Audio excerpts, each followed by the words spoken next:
할렐루야. 주께서 한 주간의 또 삶을 인도하시는 과정에 또 3일 예배에 우리를 초청하셔서 하늘의 축복과 은혜로 함께 하실 줄로 믿습니다. 오늘은 시편 75편 1절로 10절까지의 말씀입니다. 주께 감사하리이다 라는 제목으로 은혜를 나누고자 합니다. 역시 그림 사진입니다. 사진 한 장 보죠. 한참 오래된 어떤 이야기를 담은 동판처럼 보이는 한 사진입니다. 이스라엘에 가면 이스라엘 박물관이라고 있는데 그 박물관에 크게 전시되어 있는 부조 동판이죠. 저 내용의 설명을 조금 해드리면요, 아수르의 산헤립과 이스라엘 백성이 전쟁을 벌이는 상황을 새겨놓은 부조입니다. 그 왼편에는요, 산헤립과 그의 군사들이 이스라엘에 쳐들어와서 라기스라고 하는 성에 이르러서 전투를 하는 장면이에요. 가운데를 잘라서 성처럼 보이는 것이 이스라엘 성입니다. 라기스 성인데요, 밑에 토성을 계속 쌓아 올라가면서 성을 함락하려고 하는 것이죠. 창도 날아다니고 칼도 날아다니고 화살을 쏴대면서 전쟁을 벌이는 광경이 왼편에 있는 침략한 아수르와 방어하는 이스라엘 라기스 성의 사람들을 묘사합니다. 근데 오른쪽은 패배한 쪽이 창에 달리워서 처형당하는 장면인데요, 가슴 아프고 불행하게도 처형당하는 사람들은 이스라엘 군사입니다. 밑에서 창으로 매달아서 이스라엘 군사를 죽이는 사람들은 산헤립 왕으로 있었던 아수르의 군대 이야기죠. 그림을 내려주셔도 됩니다. 저 장소가 전투를 벌이고 아수르가 대승한 라기스 성의 부조입니다. 라기스라고 하는 지역은 굉장히 지정학적으로 중요한 위치에 있었어요. 예루살렘 성으로 군사가 진격하기 위해서는 이 성을 꼭 통과해야 했습니다. 크지 않은 성이지만 전략적으로 매우 중요했기 때문에 이스라엘도 예루살렘을 방어하기 위해서 라기스에다 군사력을 집중시켰고, 또 외부에서 이방인이 침략할 때 이곳에 모든 군사력을 모아서 전쟁을 벌였던 그 장소입니다. 오늘 본문의 말씀은요, 기원전 701년, 지금으로부터 3000년 전이죠. 아수르의 산헤립과 이스라엘의 예루살렘을 두고 벌인 전쟁의 과정에 배경을 두고 있는 시편입니다. 오늘 본문의 말씀은 아삽의 시라고 되어 있어요. 근데 아삽은 시편 150편 중에 12편을 쓴 시인이고요.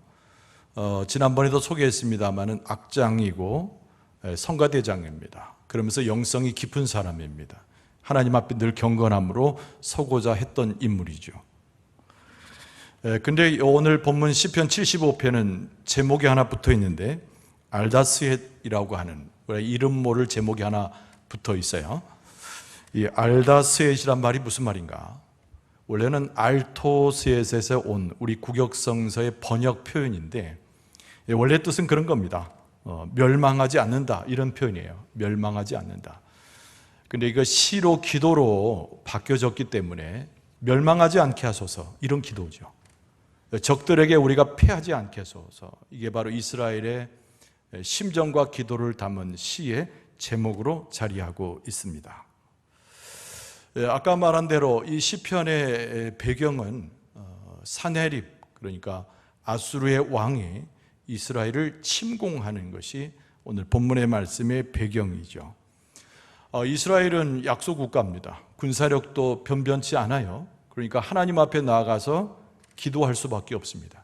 이스라엘 백성들은 이 전쟁을 어떻게 이해했을까요?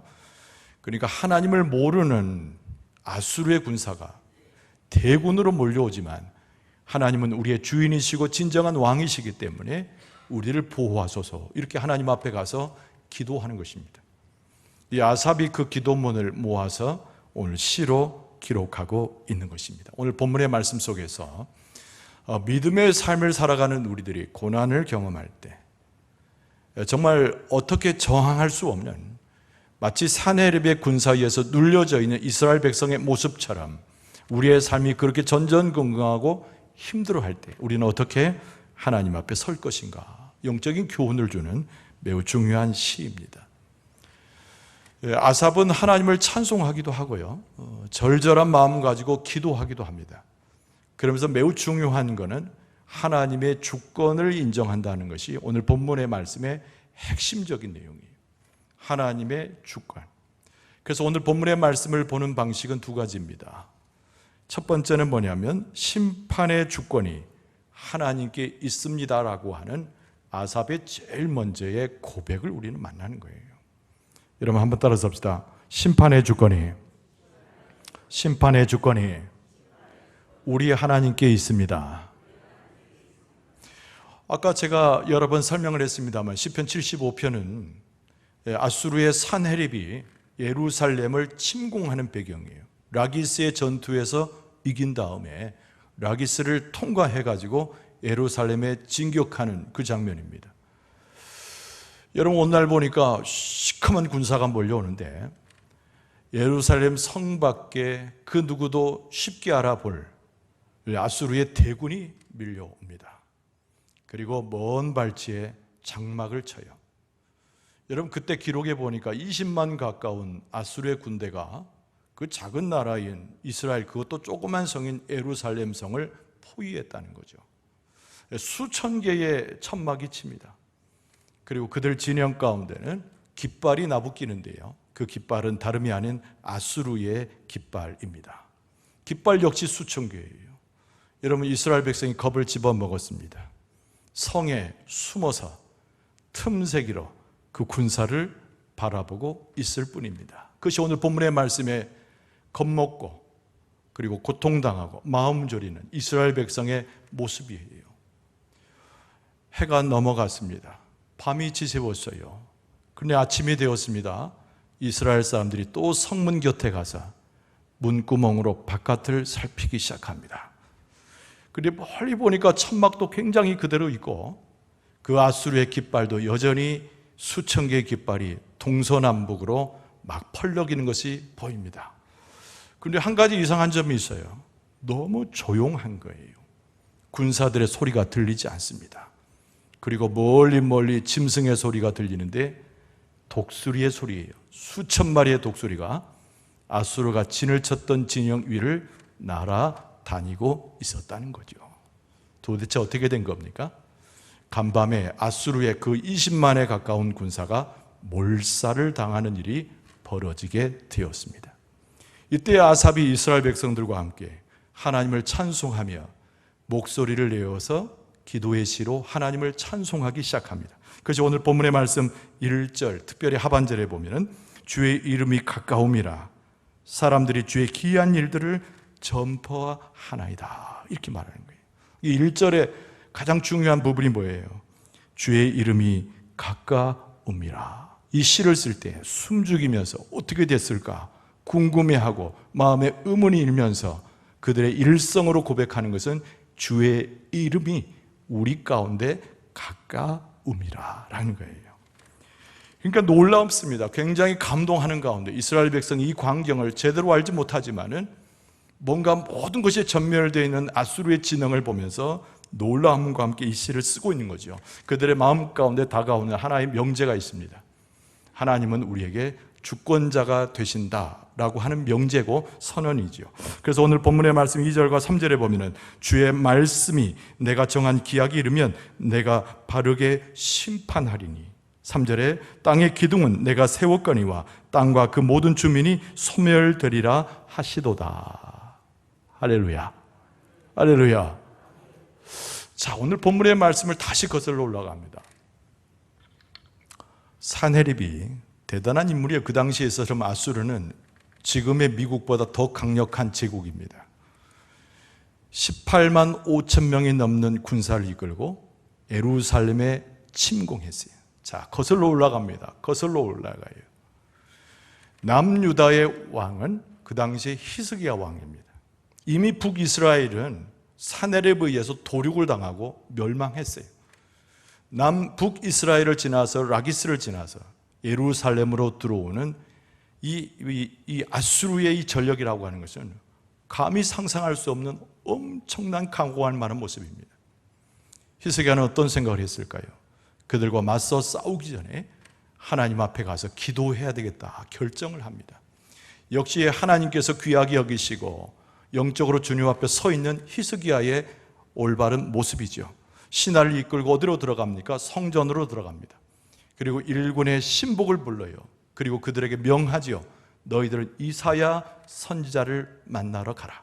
그리고 하나님께서 이사야 선지자를 통하여 뭐라고 말씀하시는지를 듣고 와서 구하라고 명령하게 되죠.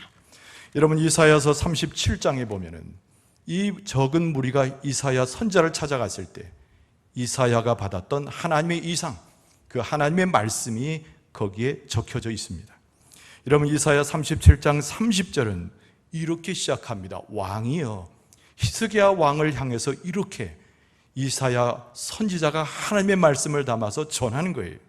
여러분, 32절부터 보면은 이는 남은 자가 예루살렘에서 나오며 피하는 자가 시온에서 나올 것임이라. 참고로 여기서 말씀하고 있는 남은 자, 피하는 자는 아주 작은 것이로되 하나님을 의지하는 이스라엘 백성을 칭합니다. 여러분, 계속 읽어드릴게요. 만군의 여호와의 열심히 이를 이루시리이다. 33절에 그러므로 여호와께서 아수르 왕에 대하여 이같이 이르시되 그가 이 성에 이르지 못하며 화살 하나도 이리로 쏘지 못하며 방패를 가지고 성에 가까이 오지도 못하며 흉벽을 타고 치지도 못할 것이요.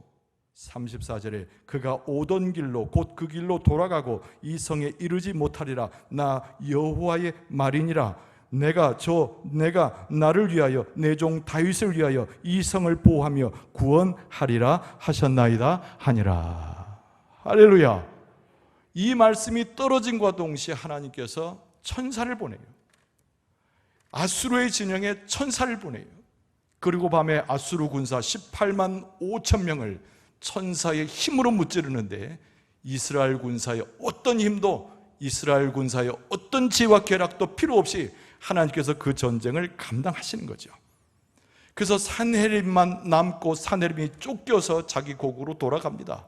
근데 성경의 역사의 기록에 보면은 니느웨로 돌아간 산헤립이 자기 두 아들들에게 살해를 당하게 되죠. 예루살렘을 침공했던 20만에 가까웠던 바로 아수르의 군사들, 이스라엘 백성은 벌벌 떨고 있었으나 히스기야는 몇몇 사람과 성전에 들어가 하나님 앞에 기도했더니 하나님의 말씀이 임하여 이스라엘 백성의 능력이 아니라 이스라엘 백성의 권세가 아니라 하나님의 권세와 주권으로 여기에 나오는 아수르 군사를 무찔렀으니 성경은 이야기하기를 오직 심판의 주가 되시고 주권을 가지신 지는 오직 여호와 하나님이시니라. 오늘 본문의 말씀 가운데 1절의 중반절을 우리가 잘 봐야 됩니다. 아까 제가 강조했듯이 주의 이름이 가까움이라, 이 말씀인 거예요. 이미 멀리 성 밖에서 진을 치는 아수르의 군사를 보고 놀랬던 이스라엘 백성이 하룻밤을 지나고 나서 온전히 전사해버린 아수르의 모습을 보고 처음으로 일성으로 내놓았던 찬양, 주의 이름이 가까움이라. 여러분, 주의 이름은 여호와의 이름이고 예수 그리스도의 이름이고 성령의 이름이 돼 우리 가운데 능력과 심판의 주권자로 함께해 주시는 줄로 믿습니다. 여러분, 현재 우리가 삶을 살아야 해요. 우리에게 무엇이 필요합니까? 구원을 필요합니다. 현재 우리가 삶을 살아야 우리에게 무엇이 필요합니까? 하나님의 능력과 우리를 보호하시는 하나님의 권세가 필요해요. 이 3000년 전의 이야기지만은 그 하나님께서는 지금도 살아계시고 지금도 심판의 주권을 가지고 우리를 보호하시는데, 우리를 구원하시고 우리를 보호하시고 피난처가 되어주시고 온전한 하나님의 백성으로 이끌어 주시는 줄로 믿습니다. 우리 가운데 이적과 기사가 나타나는 것은 우리의 힘이나 우리의 지혜나 우리의 주권 때문이 아니고 심판의 주관자이신 하나님께서 우리와 함께 하실 때 이런 기적이 나타나고 이사가 나타나고 하나님의 영광이 나타난다는 거예요. 여러분, 1절 하반절에 사람들이 주의 기이한 일들을 전파한다고 되어 있습니다. 여러분, 신약 성경과 맞물려져 있는 것이죠. 여러분, 교회의 시작은 사도행전의 부분에서 알 수가 있습니다.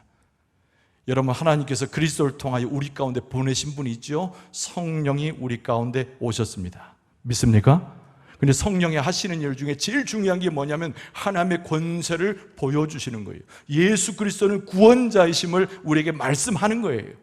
그러니까 성령께서 우리 가운데 오셔서 대단한 역사와 귀한 일들을 행하시는데, 그것이 다른 것이 아니라 죽어졌던 영혼들이, 세상 가운데 쓰러졌던 영혼들이 유리방황하여 어디로 갈지 모르고 겁을 집어먹고 세상 가운데 무너졌던 자들이 예수 그리스도의 능력과 구원하심과 하나님의 권세로서 일어나게 하는 성령의 역사를 통하여 오늘 본문의 말씀이 그대로 나오는 주의 이름이 오늘날 우리에게도 가까이 와서 우리를 일으켜 세워지는 역사로 능력 있게 역사되는 줄로 믿습니다.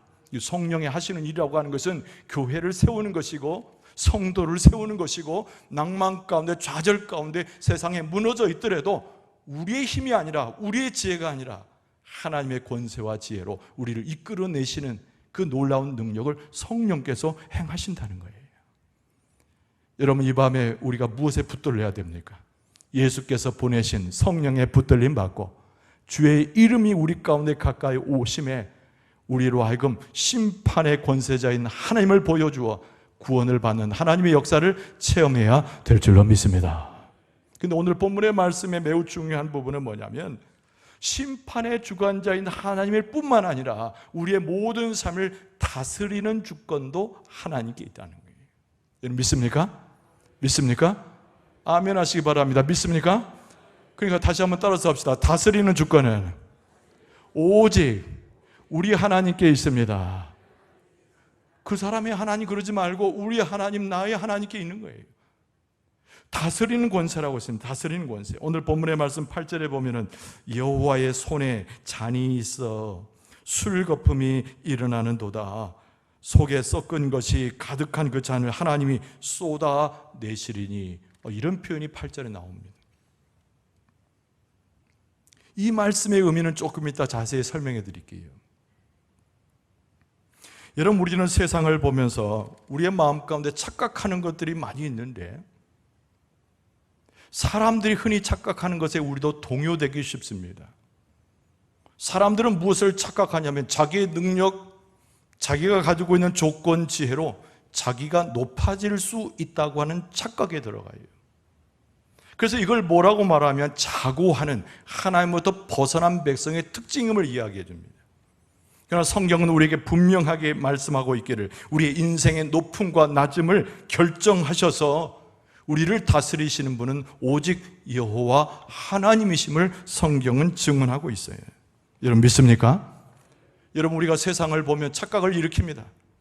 세상에 있는 사람들이, 하나님과 무관한 사람들이, 예수 그리스도를 믿지 않는데 성령의 역사와 무관한 사람들이 세상을 움직이는 것처럼 보인다는 것이죠. 그들이 가지고 있는 지식, 그들이 가지고 있는 권력, 그들이 가지고 있는 모든 지혜로서 세상을 움직이고 쥐락펴락하고 마음대로 하는 것처럼 우리 눈에도 보이는 것이 사실입니다. 온갖 부를 경험합니다. 그 권력 가운데 나오는 아름답고 찬란한 것들을 누립니다. 마치 우리 눈에는 그것이 영원한 것처럼 보일 수도 있어요. 그러나 우리는 그 착각 속에서 빠져나와야 됩니다. 하나님은 결코 오만하고 그렇게 악한 자들에게 하나님의 나라의 백성을 맡기지 아니하신다는 거예요. 더럽고 추악하고 하나님과 전혀 무관한 그 세력들의 우리 자녀의 미래를 하나님께서는 맡기지 아니하신다는 거예요. 하나님은 땅의 모든 기둥을 세우시는 분이고 땅의 기초를 세우신 분이, 모든 질서를 만드시고 모든 것을 다스리시는 분이, 능력 있는 사람이 아니라 지혜 있는 사람이 아니라 세상을 좌지우지하는 사람이 아니라 하나님께서 모든 것 가운데 다스리시고 역사하시고 그 주권을 갖고 행하시는 줄로 믿습니다.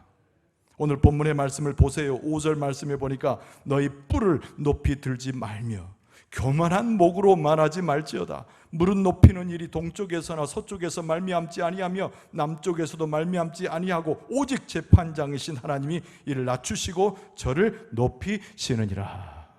우리는 이 말씀을 믿고 사는 거예요. 하나님께서 우리를 높여주셔야 높아지고 낮아졌으나 넘어졌으나 일으켜 세워주시는 분이 하나님이셔야 우리가 하나님 안에서 능력 있는 자로 세워지게 될 줄로 믿습니다. 근데 하나님은 모든 걸 계획하고 계신다는 분을 우리가 신뢰해야 돼요. 하나님의 목적하신 것은 아무도 방해할 자가 없습니다. 거기에 다스리는 하나님의 권세의 본 거예요. 사람이 계획하는 것, 사람이 행하는 것, 사람이 기대하는 것, 여러분 하나님의 그것에 비하면 아무것도 아니에요. 하나님이 태초부터 계획을 세우시고 그 하나님의 역사 가운데 목적을 두시고 행하시는 것이 있는데 세상을 바라보면 다 헝클어진 것 같고 악한 것과 선한 것이 막 공유되는 것 같고 그리고 하나님의 백성이 막 탄압을 받고 어려움을 받고 쓰러지는 것 같고 악인이 드세는 것 같고 혼란한 사회. 그러나 하나님은 정확한 계획을 가지시고 하나님의 정확한 때에 하나님의 목적을 이루어 주시는 분이라고 하는 사실입니다. 아까 제가 8절을 해석해 드린다고 그랬어요. 이런 8절 하반절에 뭐라고 되어 있습니까? 속에 섞은 것이 가득한 그 잔이라고 그랬습니다. 이것저것이 다 섞여져 있는 잔을 하나님이 들고 계셔요. 무엇이 섞여져 있습니까? 악인과 죄인, 선한 자와 하나님의 백성이 섞여져 있는 거예요. 세상에서 권력을 휘두르는 자와 하나님의 권세가 마치 섞여져 있는 것처럼 보이는 거예요. 그 잔을 그날 누가 들고 계시냐면 하나님께서 들고 계셔서 그 섞은 것이 가득한 그 잔을 하나님이 쏟아내시나니. 할렐루야. 그 잔을 드시는 이도 하나님이시고 그 잔을 쏟아내시는 이도 하나님이신데 그 하반절에 보면 실로 그 찌꺼기까지도 땅의 모든 악인이 기울여 마시리로다. 더러운 것은 악한 것으로 돌아가고 하나님의 역사는 선한 것으로 그 열매는 하나님께서 거두게 하신다는 말씀인 줄로 믿습니다. 그러니까 우리가 이 바울이 이야기한 대로 합력하여 선을 이루는 것이에요. 우리의 삶 자체가 고난도 있고 영광도 있고 넘어짐도 있고 일으킴도 있고 막 헷갈립니다. 악한 자들이 득세하는 것 같고 우리는 넘어지는 것 같고 섞여져 있는 잔과 같아요. 그러나 하나님은 모든 것을 다스리는 권세가 있기 때문에 하나님의 손에 들려진 잔처럼 모든 역사를 쥐고 계신 분이 하나님이시기 때문에 하나님께서 그 잔을 쏟으실 때에 악한 것은 물러가고 하나님의 백성은 세워지게 될 줄로 믿습니다.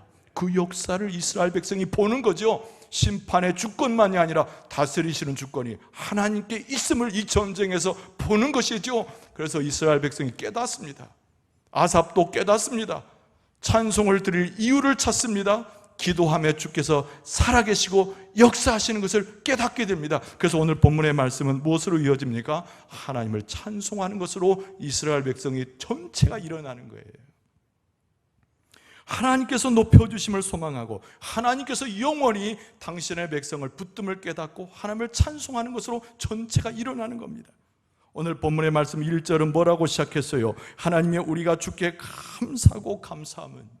그리고 오늘 본문의 말씀 9절로부터 뭐라고 되어 있습니까? 나는 야곱의 하나님을 영원히 선포하며 찬양하며 10절에 또 악인들의 뿔을 다 베고 의인들의 뿔은 높이 들리로다. 할렐루야. 확신하게 바랍니다. 믿음으로 고백하길 바랍니다. 그리고 그것을 모아서 하나님을 찬송할 수 있기를 바랍니다. 하나님의 영광을 높이길 바랍니다. 하나님은 우리의 하나님이시고 우리의 모든 것을 다스리는 하나님이시고 우리의 찬송을 받기에 합당하신 분이 우리 아버지 하나님이신 줄로 믿습니다. 척박한 삶을 살아가요. 우리의 삶을 볼 때 이해할 수 없는 어려움 속에 있어요. 고통이 우리를 따라오는 것처럼 보입니다.